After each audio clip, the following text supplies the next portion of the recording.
కావట్లేదా? ఎప్పుడండి?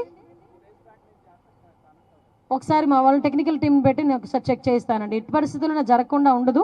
ఎక్కడైనా టెక్నికల్ ఇష్యూస్ ఏదైనా వచ్చినాయేమో ఒకసారి నేను చెక్ చేయిస్తాను. ఒకసారి అదేనండి, టెక్నికల్గా ఏదైనా ఇష్యూ ఉందేమో డెఫినెట్గా చేయిస్తాం.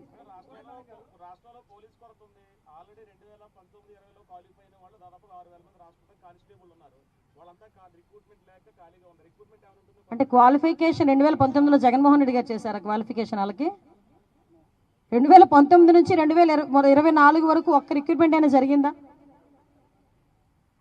ఎప్పుడు జరగలేదు. అది 2014 నుంచి 19 మధ్యలోనే పోలీసులు రిక్రూట్మెంట్ అనేది జరిగింది.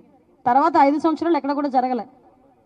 ఇప్పుడు మేము తర్వాత దాన్ని త్వరలో అది నోటిఫికేషన్ ఇచ్చి క్లియర్ చేసేదానికి మేమందరం కూడా సమాయత్తం అవుతున్నాం. మీరు చెప్పాలి దిశ చట్టం ఉందో లేదో. మేం తీసేయలేదండి బాబు, అసలు చట్టమే లేదు, మేం తీసేయడం ఏంటి?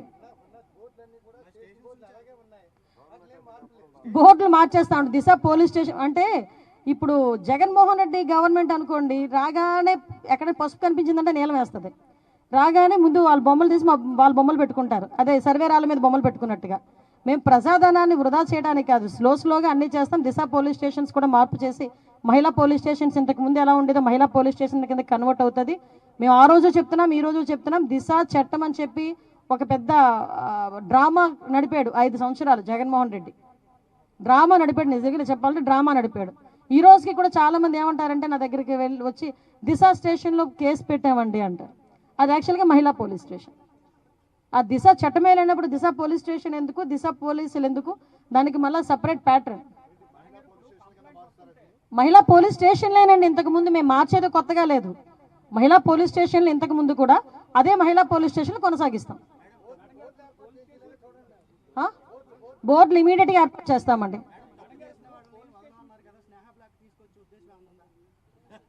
చట్టం తన పని తను చేసుకుపోతుంది. దాని గురించి మనందరం కూడా వెయిట్ చేయాలంతే.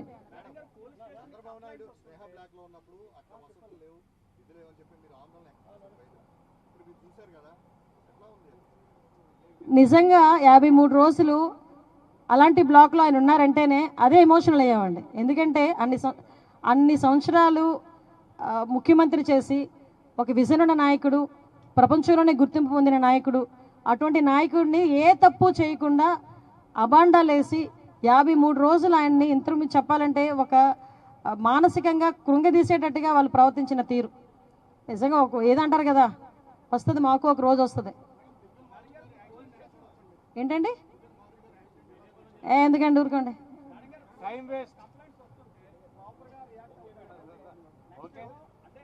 అమ్మా, కంప్లైంట్లు వచ్చినా ప్రాపర్గా రియాక్ట్ అవుతారు. ఆల్రెడీ మీకు ఒక విషయం చెప్పి నేను ముగిస్తాను. ఇంతవరకు పోలీస్ సిస్టమ్ వేరు, ఇప్పుడు పోలీస్ సిస్టమ్ వేరు. ఇంతవరకు పోలీస్ సిస్టంలో మీరు అనుకున్నట్టు వాళ్ళు ఫ్రెండ్లీ పోలీసింగ్ అని ఉండేది కాదు.